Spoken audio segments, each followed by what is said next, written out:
Assalamualaikum Sobat Misterku. Kamu tahu nggak, salah satu sahabat Nabi yang sangat kaya dan dermawan adalah Abdurrahman bin Auf.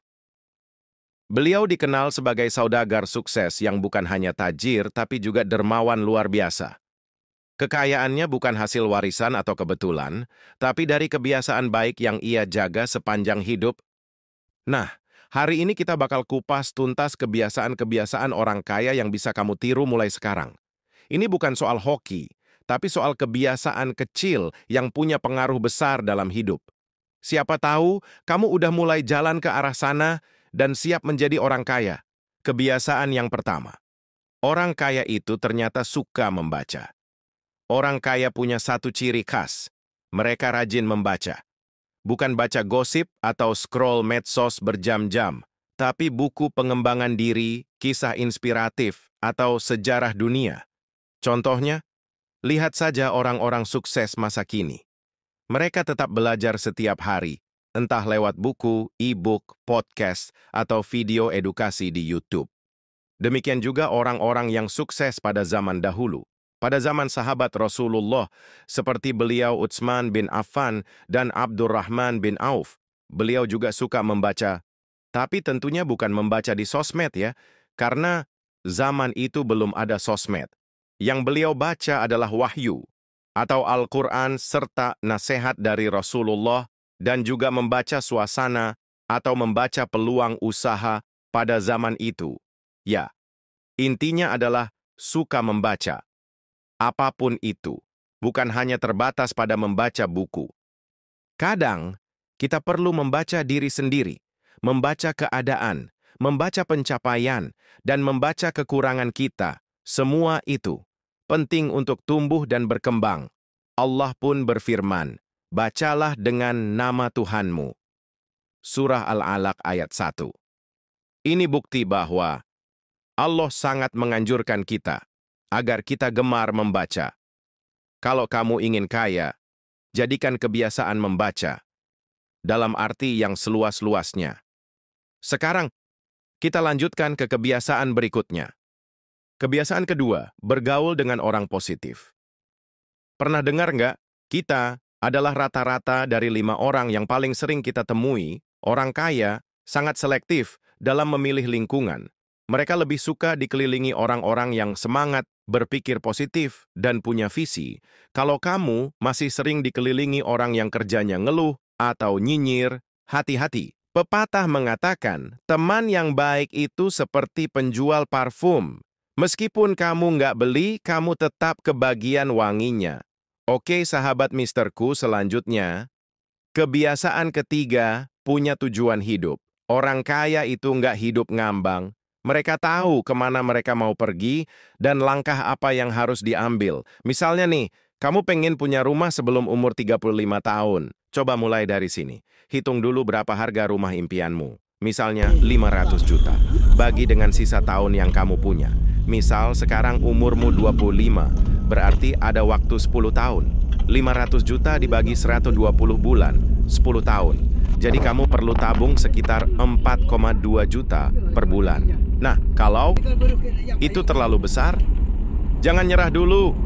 Kamu bisa turunkan ekspektasi rumahnya, atau cari penghasilan tambahan, kayak jualan online, freelance, atau konten digital. Kuncinya bukan gaji besar, tapi konsistensi dan perencanaan. Nah, coba kamu tulis di komentar. Kamu sekarang umur berapa? Dan target kamu punya rumah itu umur berapa? Siapa tahu, dari sana kita bisa bantu hitung bareng. Lalu kamu bertanya, Mas Misterku, lalu apa kebiasaan selanjutnya? Baiklah, selanjutnya adalah kebiasaan keempat, terbuka terhadap kritik. Kadang kita gengsi nerima kritik. Apalagi kalau yang ngasih saran lebih muda atau bukan siapa-siapa. Tapi justru orang kaya itu terbuka banget sama feedback. Dari situ mereka bisa tahu mana yang perlu diperbaiki dan bagaimana berkembang lebih baik. Kritik itu kayak cermin, mungkin bikin nggak nyaman, tapi sangat dibutuhkan untuk memperbaiki diri. Gimana sahabat misterku? Sekarang kebiasaan kelima, bangun pagi dan tidur teratur. Bangun siang emang enak, tapi biasanya nggak bikin sukses. Nah, orang sukses dan kaya itu punya rutinitas bangun pagi 3 jam. sebelum aktivitas utama dimulai. Kalau kamu kerja mulai jam 7 pagi, usahakan bangun jam 5 atau setengah 5. Gunakan waktu itu untuk hal-hal produktif. Sholat subuh, olahraga ringan, nyusun rencana harian, atau membaca. Ingatlah Rasulullah pun turut mendoakan bagi umatnya yang biasa bangun pagi, agar hidupnya menjadi lebih berkah. Ya Allah, berkahilah umatku di waktu paginya. Hadits riwayat Tirmidzi. Kebiasaan orang-orang kaya berikutnya, yaitu yang keenam, rutin olahraga. Orang kaya tahu bahwa tubuh yang sehat adalah modal penting untuk bekerja maksimal. Makanya, mereka meluangkan waktu sekitar 30 menit untuk bergerak. Jalan pagi, stretching, atau olahraga ringan lainnya. Tubuh sehat itu pikiran lebih jernih, suasana hati stabil, dan keputusan lebih tepat. Ingatlah, mukmin yang kuat lebih dicintai Allah daripada mukmin yang lemah. Hadits riwayat Muslim. Oke sahabat misterku, sekarang kebiasaan orang kaya yang ketujuh. Orang-orang kaya itu punya mentor atau panutan. Setiap orang sukses punya sosok pembimbing. Entah itu orang tua, guru, bos, atau tokoh inspiratif yang mereka pelajari dari buku. Tapi kamu juga bisa kok. Misalnya, belajar dari tokoh seperti Ustadz Adi Hidayat, A.A. Jim, atau biografi tokoh besar. Belajar dari pengalaman orang lain bisa jadi shortcut sukses. Dan mentor itu tidak harus jauh, tapi mentor itu bisa juga orang-orang dekat sekitarmu atau keluargamu yang kamu anggap sukses. Contohnya ayah, ibu, atau anggota keluarga yang lain, seperti paman, kakek, dan lain-lain yang patut kita teladani. Nah, nggak terasa sekarang kita menuju kebiasaan orang kaya yang ke-8. Orang-orang kaya itu ternyata suka bersyukur dan suka berbagi. Orang kaya rajin bersyukur dan suka membantu. Mereka tahu bahwa berbagi bukan bikin harta habis, malah bisa-bisa bikin rezeki datang lebih banyak. Dalam hubungannya dengan soal sedekah, ada pepatah mengatakan, "Sopo sing seneng aweh bakal diparingi luwih." Artinya, siapa yang senang memberi akan diberi lebih. Dalam hukum tarik-menarik atau yang dikenal dengan Law of Attraction, apa yang kamu keluarkan, itu yang kamu tarik kembali. Artinya begini teman-teman, kalau kamu terus merasa kekurangan, maka kamu akan menarik lebih banyak rasa kekurangan. Tapi kalau kamu bersyukur dan memberi, kamu menarik lebih banyak keberlimpahan ke hidupmu. Rezeki itu seperti air, makin kamu alirkan, makin bersih dan segar. Tapi kalau kamu tampung terus, dia bisa keruh dan mandek. Dalam hubungannya dengan sedekah, orang kaya memang suka memberi karena mereka sadar dan tahu kalau bersedekah akan menjadi magnet rezeki. Ingatlah, tangan di atas lebih baik daripada tangan di bawah. Hadis riwayat Bukhari. Jadi, memberi itu mulia.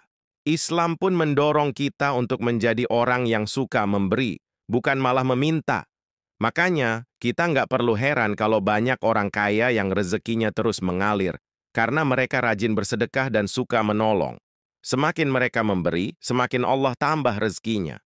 Ini bukan mitos, tapi janji dari Allah sendiri. Dalam firman-Nya, perumpamaan orang yang menginfakkan hartanya di jalan Allah seperti sebutir biji yang menumbuhkan 7 tangkai, pada setiap tangkai ada 100 biji.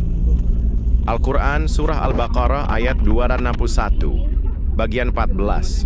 Sedekah itu bukan bikin miskin, justru jadi magnet rezeki. Kadang rezekinya bukan cuma uang, tapi juga kesehatan, ketenangan, dan jalan hidup yang dimudahkan. Kita bisa memberi mulai dari hal-hal yang kecil, kasih makan tukang parkir, transfer ke rekening yatim, atau sisihkan 1.000-2.000 tiap Jumat. Yang penting konsisten dan ikhlas. Dengan izin Tuhan, itu akan menjadi jalan untuk kamu menjadi kaya. Menjadi kaya itu bukan cuma soal saldo rekening, tapi tentang cara berpikir, kebiasaan sehari-hari, dan niat memberi manfaat bagi sesama. Nah, dari semua kebiasaan tadi, mana yang udah kamu jalani, mana yang baru mau kamu mulai? Tulis di kolom komentar ya. Karena perjalanan menjadi orang kaya dimulai dari langkah kecil yang kamu pilih hari ini. Oke sahabat Misterku, demikianlah kisah inspiratif. Dan motivasi hidup kali ini semoga bermanfaat. Serta bagi teman-teman yang telah menonton sampai selesai video ini, mendapatkan kekayaan yang sesungguhnya, kekayaan lahir batin dunia dan akhirat. Amin, amin, ya Rabbal Alamin. Terima kasih sudah menonton. Wassalamualaikum warahmatullahi wabarakatuh.